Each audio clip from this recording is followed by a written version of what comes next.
कि अब तक हमको आपको धोखा मिला, हम लोग जिसके साथ गए वो हमको धोखा दिया, जिसका उदाहरण मैं पिछड़े समाज के लोगों, मैं खास तौर से आप लोगों से कहना चाहता हूं कि आप उठा के देखो, 1993 में पिछड़ा वर्ग आयोग बनता है। किस लिए बनता है? पिछड़ों को झुनझुना थमाया जाता है। फिर सरकार बदलती है तो सरकार पिछड़ों के दम पर बनने वाली बीजेपी, भारतीय झूठ पार्टी की सरकार पिछड़ा वर्ग आयोग के आगे एक शब्द जोड़ देती है, राष्ट्रीय पिछड़ा वर्ग आयोग 2018 में बनाती है।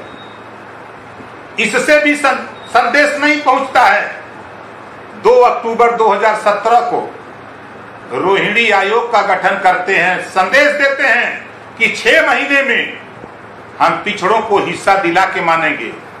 बाहर नरेंद्र मोदी जी, देश के प्रधानमंत्री माननीय नरेंद्र मोदी जी, आपकी बात तो ऐसे लगती है जब सुप्रीम कोर्ट से लेके हाई कोर्ट तक आपको कमेंट करने लगा, तो ये हमारे देश के पिछड़े समाज के लोगों को समझ जाना चाहिए ये क्या हो रहा है देश में।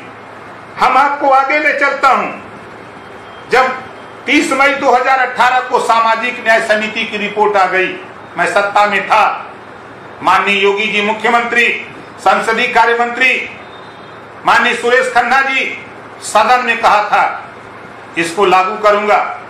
जब मैं बहस किया तो संसदीय कार्य मंत्री ने कहा जल्दी कराऊंगा, और 18 से लेके 21 आ गया। कितना झूठ बोलोगे आप लोग भाई। ये पिछड़ी जाति के 27% आरक्षण का बंटवारा कब तक करोगे? कितने दिन में करोगे? कब तक के पिछड़ों को गुमराह करोगे? नाई का, गोड़ का, पाल का, प्रजापति का, बिंद का, केवट का, मल्लाह का, अर्घवंशी का, बारी का, बंजारा का बेटा ये कब सिपाही बनेगा? कब दरोगा बनेगा? ये कब लेखपाल बनेगा? ये कब ग्राम सेवक बनेगा? इसकी व्यवस्था कौन करेगा? सत्ता में बैठे हुए लोग बना दिया पिछड़ा वर्ग आयोग, राष्ट्रीय पिछड़ा वर्ग आयोग, रोहिणी आयोग, सामाजिक न्याय समिति की रिपोर्ट कि हम पिछड़ों को बांट करके हिस्सा देंगे। जब सत्ता से बाहर थे तब खूब चिल्लाते थे, जब आज सत्ता में हैं तो इनकी हिम्मत नहीं पड़ रही है कि 27% आरक्षण के बंटवारे की जो ओम प्रकाश राजभर ने, माननीय राघवेंद्र सिंह पूर्व रिटायर्ड हाई कोर्ट के जज, उनके द्वारा जो रिपोर्ट आई हुई 27% आरक्षण को 3 भागों में बांट दिया है। 7, 9, 11 अगर ये रिपोर्ट लागू हो जाए तो साथियों सबको बराबर हिस्सा मिलने लगेगा। लेकिन ये बीजेपी, भारतीय झूठ पार्टी के लोग, इनकी कथनी और करनी में बड़ा अंतर आ गया। हम आपको आगे बताते हैं, जब देश के प्रधानमंत्री माननीय नरेंद्र मोदी जी विपक्ष में थे तब हमारे आपके बीच में भाषण देते थे कि भारत को सोने की चिड़िया बनाऊंगा।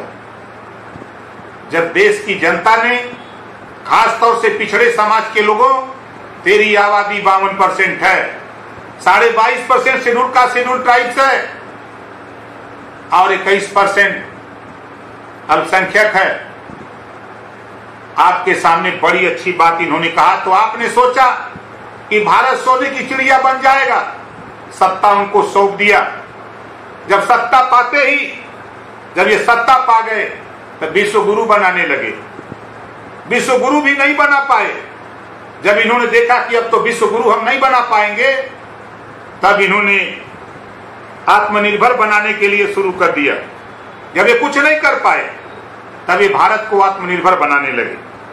और तो और एक कवि ने लिखा है, घर घर में घुस गए मल्टीनेशनल, घर घर में घुस गए मल्टीनेशनल, सवाल उठाओ तो एंटी नेशनल बताते हैं। बाहरी बीजेपी के लोगों, दुनिया तुझसे डरे, लेकिन ओम प्रकाश राजभर, जो तेरे सामने तेरी गलती है, जो आपने वादा किया हमारे सामने, उस वादे से आप मुकर गए हो।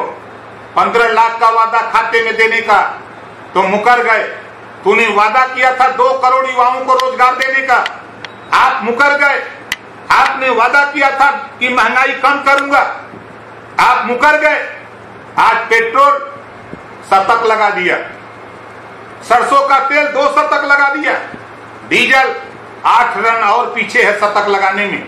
और तो और गैस सिलेंडर, आप कहते थे महंगाई कम करूंगा, 400 का गैस सिलेंडर पहुंचा दिया 900।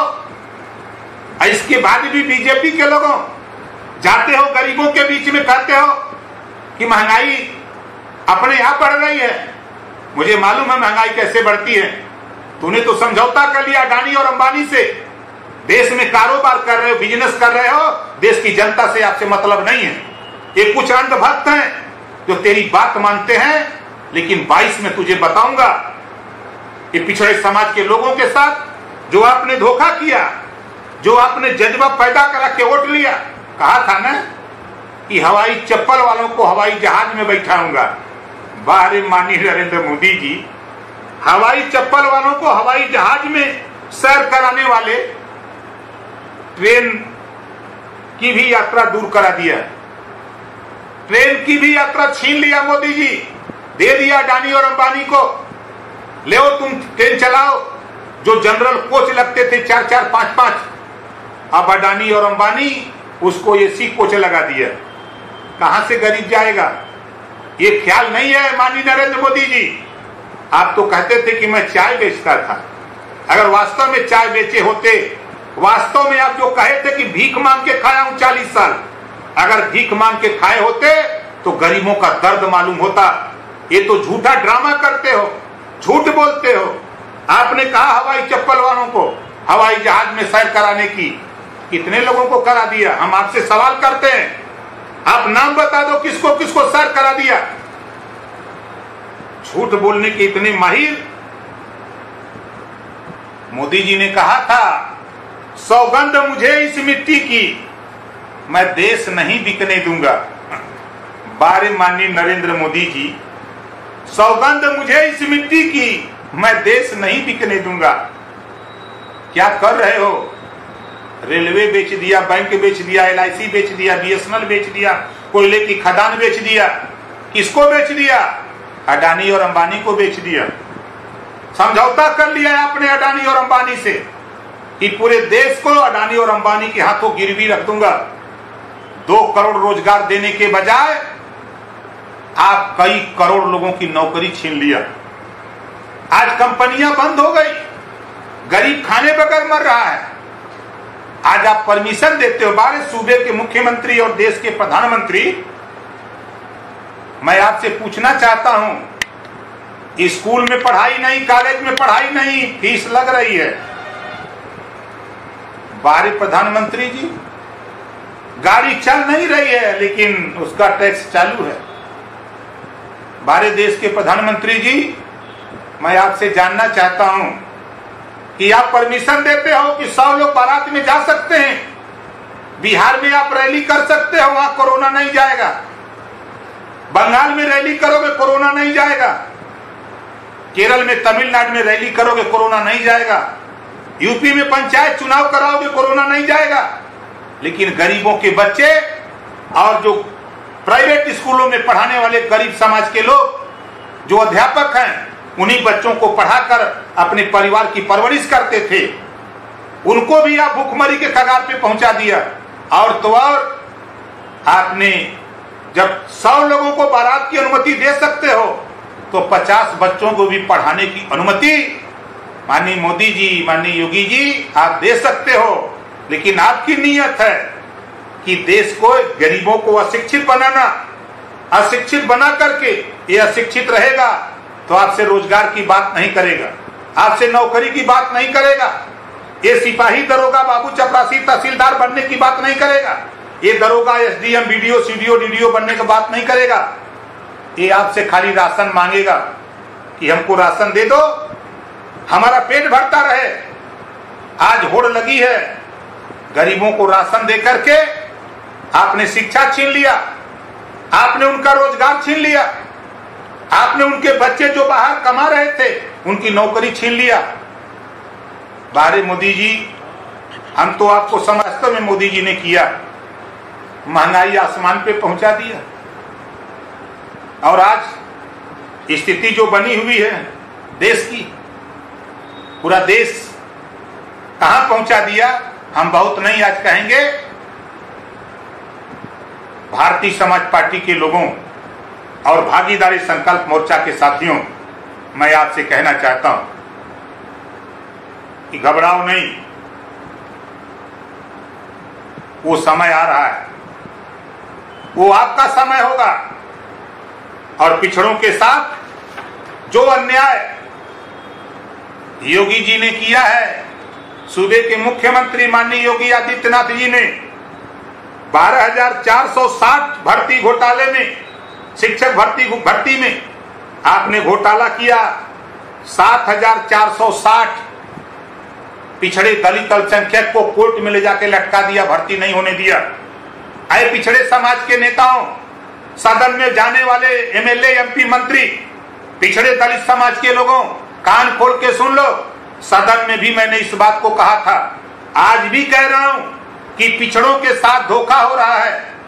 आप उठा के देखो, वहीं जब 68,500 शिक्षक भर्ती हुई उसमें घोटाला, 69,000 शिक्षक भर्ती में 5,844 पद।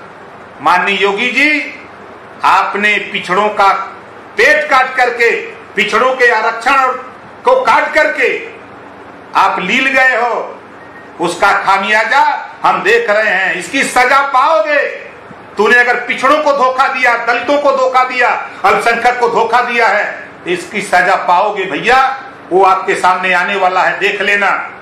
इस नाते आप पिछड़े समाज के लोगों, इनसे सावधान हो जाओ।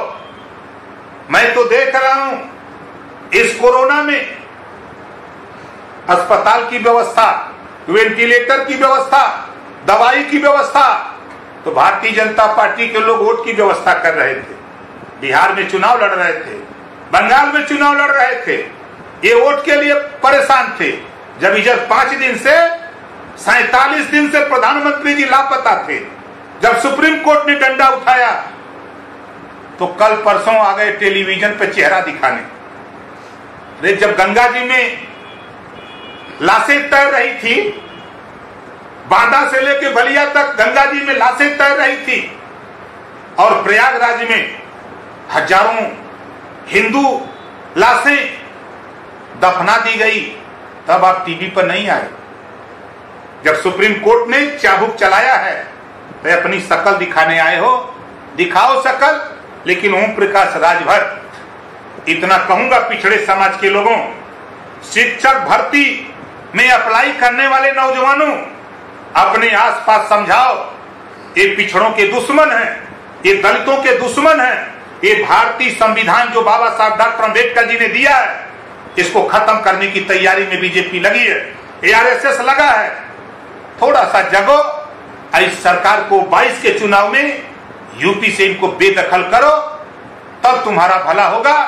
मैं शिक्षक भर्ती में हुए घोटाले में मैं दावे के साथ कहता हूं, 22 में भागीदारी संकल्प मोर्चा की सरकार बनते ही 69,000 शिक्षक भर्ती की जांच कराऊंगा।